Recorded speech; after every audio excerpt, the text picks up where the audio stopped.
Hey squirrels, welcome to AVHD, where ADHD isn't some clinical diagnosis, it's just life.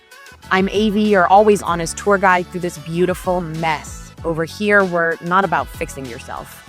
We're about figuring out how to actually enjoy your life as you are. So grab a snack and let's go.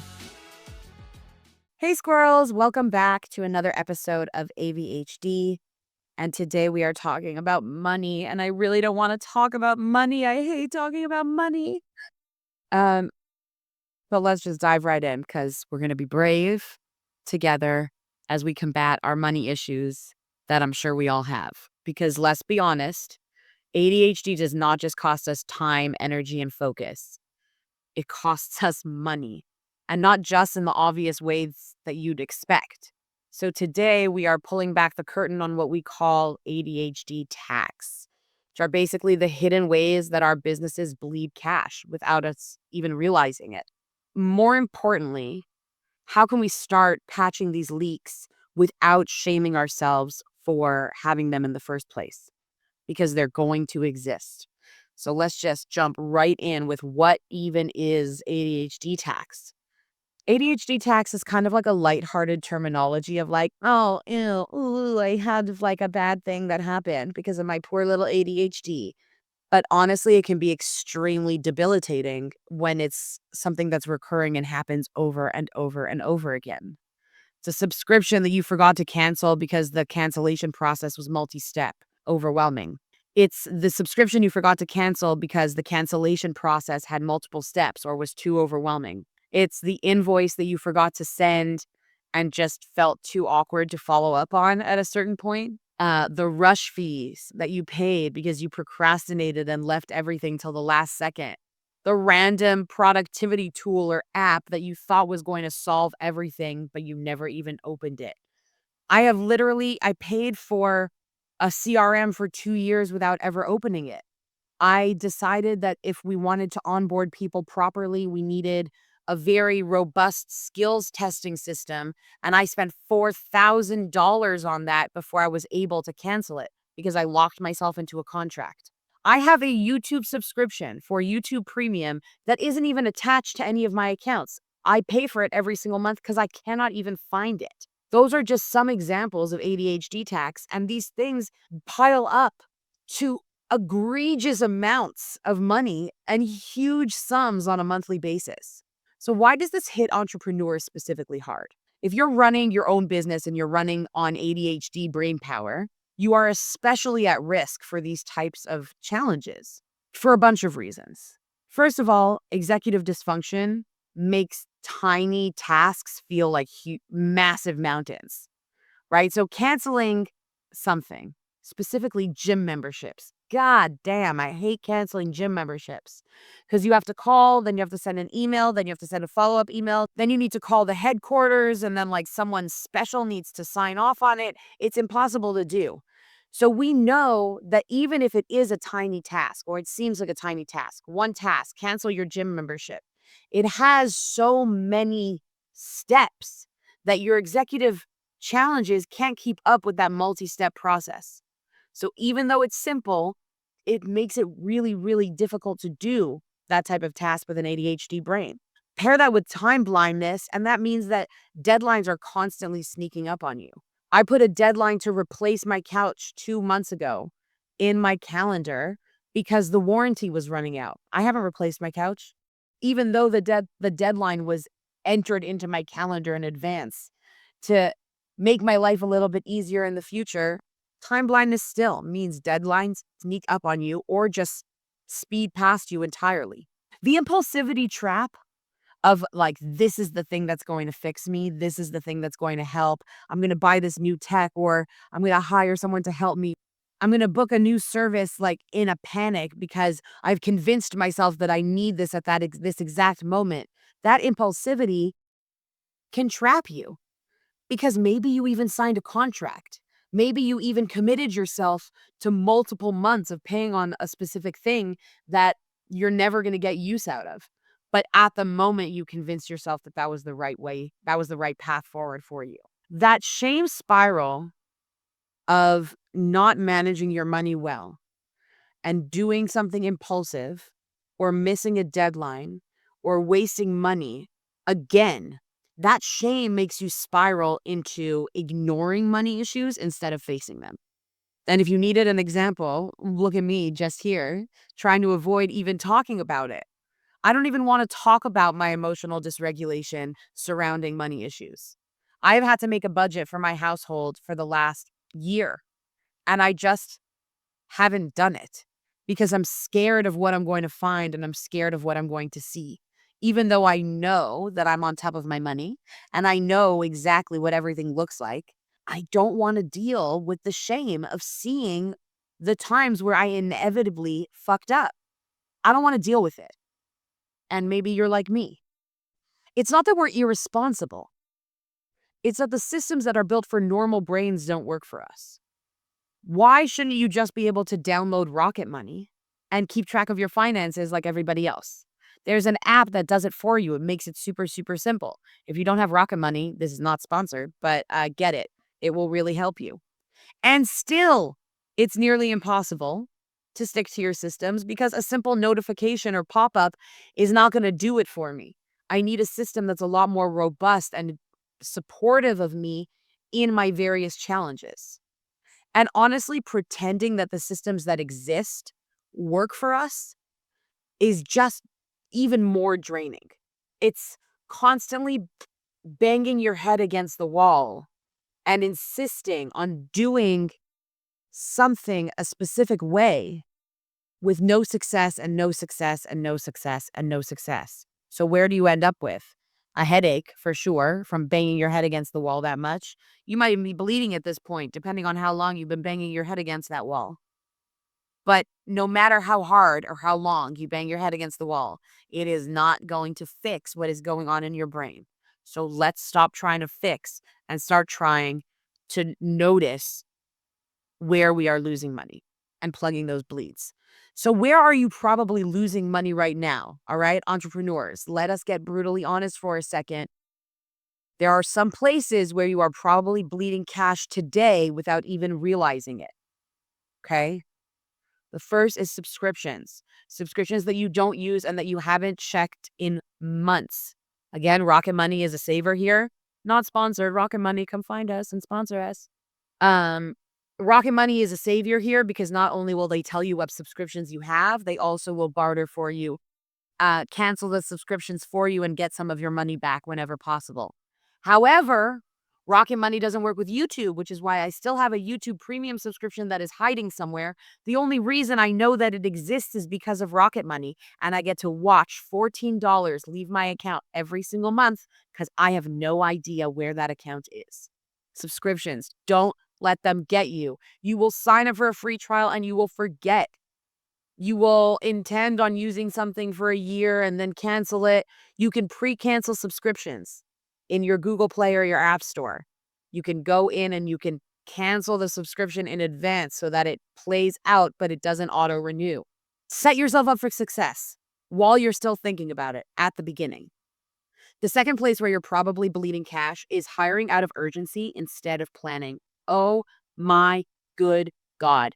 The amount of money that you waste on Fiverr or on Upwork running to try and get someone to do this or that because A, you either thought you were going to do it on your own, or B, it didn't occur to you to ask for help, or C, you just didn't really have a plan. So you had to hire out of urgency and now you gave up your power. You gave up your negotiating stance. You gave up your cards because you're in a tight spot and you allowed yourself to be in that tight spot.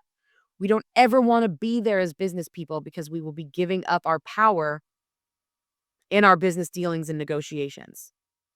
The same goes for rush fees, for branding, websites, event help, graphics, whatever you left to the last minute.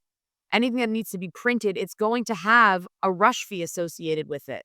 The first time that I had a booth at a conference, at a trade show, all of the graphics were done. They had been done for months, and I simply did not print anything at the printy place. So the graphics existed. If you don't send it somewhere to actually get printed, you're not going to have anything for the trade show. And at the end of the day, my souvenirs showed up the day after I had to leave for the trade show, which I was so annoyed at myself about. It was just $300 that I spent on stuff that I haven't been able to use yet because I didn't plan properly and I waited until the last minute. So not only did I incur the rush fee on everything that I printed for that particular trade show, I also missed out on having some stuff there because I didn't plan properly. There's missing out on payments because you didn't invoice or you forgot to follow up. Payments that you're supposed to make, but even more importantly, payments that clients are supposed to make to you. If you didn't invoice them properly, they're not going to pay. No one's chasing you to pay invoices that you didn't send. I promise you. And if they didn't pay the first time, did you follow up? Did you follow up diligently?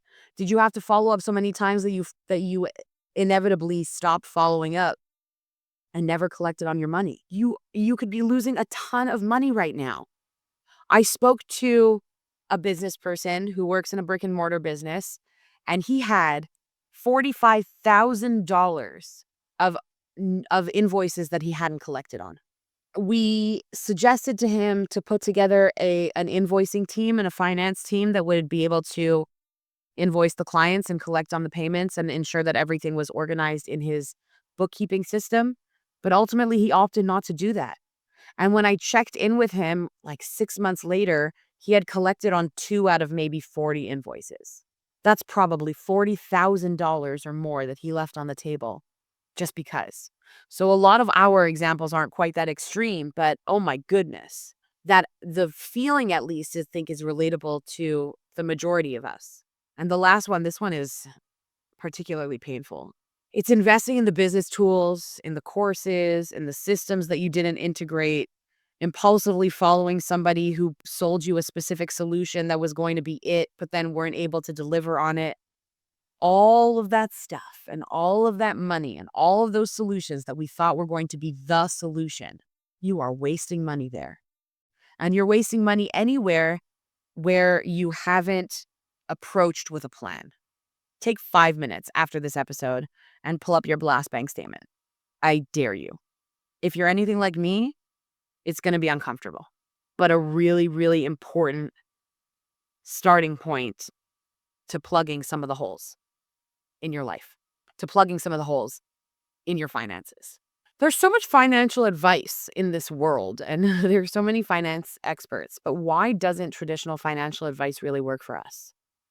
Um, if you've ever felt like a failure because a budget app didn't change your life, or somebody was able to implement a really simple system and it just didn't work for you, you're not broken. The system that you're trying to use doesn't work for you. Just setting a reminder does not fix executive dysfunction. Budgeting and time blocking don't work if your motivation is interest driven and not urgency driven, right? If I just want to do what I want to do because that's what I want to do right now and this is what's interesting to me, then I'm not going to stick to my budget or to my time blocks or to my very rigid systems. And just at the end of the day, quite honestly, standard advice consumes consistent energy and consistent attention. But I don't have consistent energy and attention to give. So how am I supposed to implement systems that are going to work for me? And I spent years just feeling like I needed to try harder. I took on all of the finances in my home just so that my co-parent wouldn't see what I was doing with money. I didn't want him to be freaked out by all of the ways I was moving money around and robbing Peter to pay Paul when we were like building this business. I didn't want him to panic about all of that. But at the end of the day, I didn't need to try harder and I didn't need to hide anything and I didn't need to do it myself. I needed to build systems and get support, just like everything else in our lives. If the system doesn't work for you, it's going to break. And if you don't have support, then when the system breaks, you're going to feel like a failure and you won't be able to pick yourself back up. So now that we know what does not work, what are we supposed to do? Is there anything for us to do? The answer is yes. Hooray. There are ADHD friendly financial systems that actually work. Know first and foremost that there isn't one system that's going to do everything for you. It doesn't exist. And that's a bummer because I love having things all under one roof. But it just doesn't, that's not the way that systems are built. It's not the way that the majority of people require their systems to be built. So what we do is we take the whole system of financial management and we break it down into its individual parts. And we assign a system to each thing so that there aren't any existing gaps. So what is the first thing that we do? First of all, automate every possible recurring payment.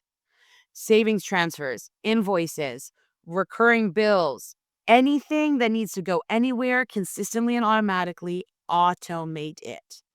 It is way, way, way, way easier to fight somebody to get a little bit of money back than to climb out of a hole that not paying on time is going to create for you. I promise you that whatever corporation or whatever is sitting on the opposite side of you has infinitely more tools and resources to mess up your life and credit and bank account and savings and income and than you do to them. Automate everything.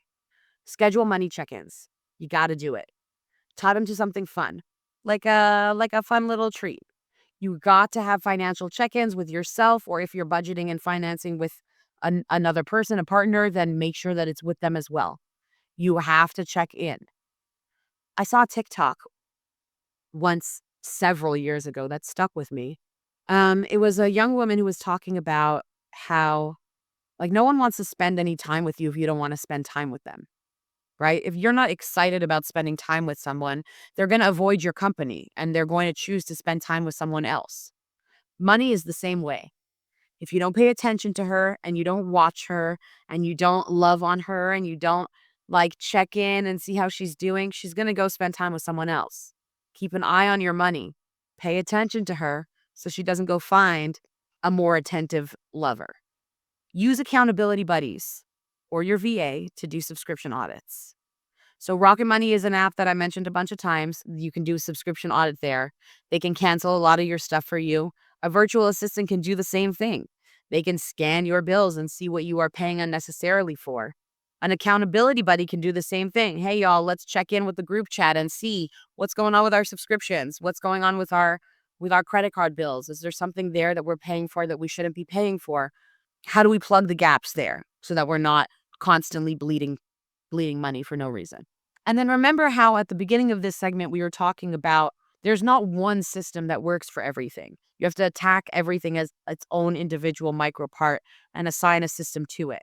So have something really simple to oversee all the moving parts.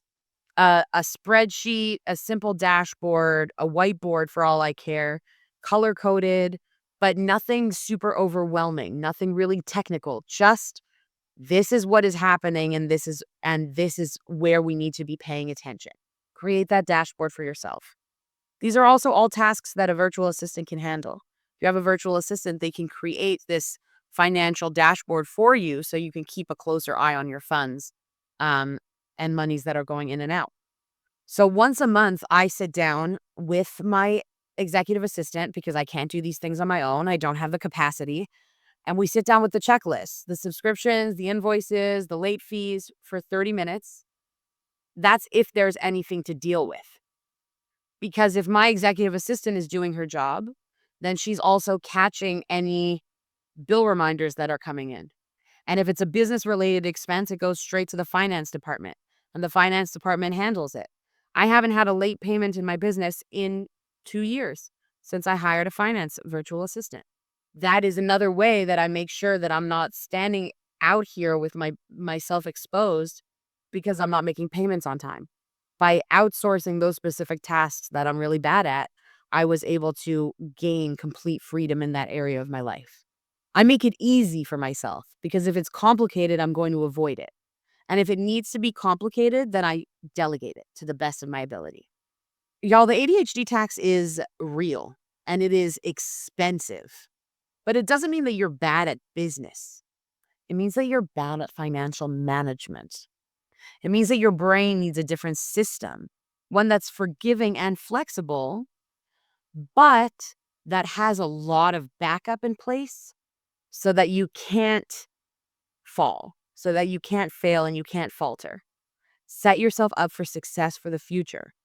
Start where you are, pick one leak and patch it, because you don't have to fix it all overnight.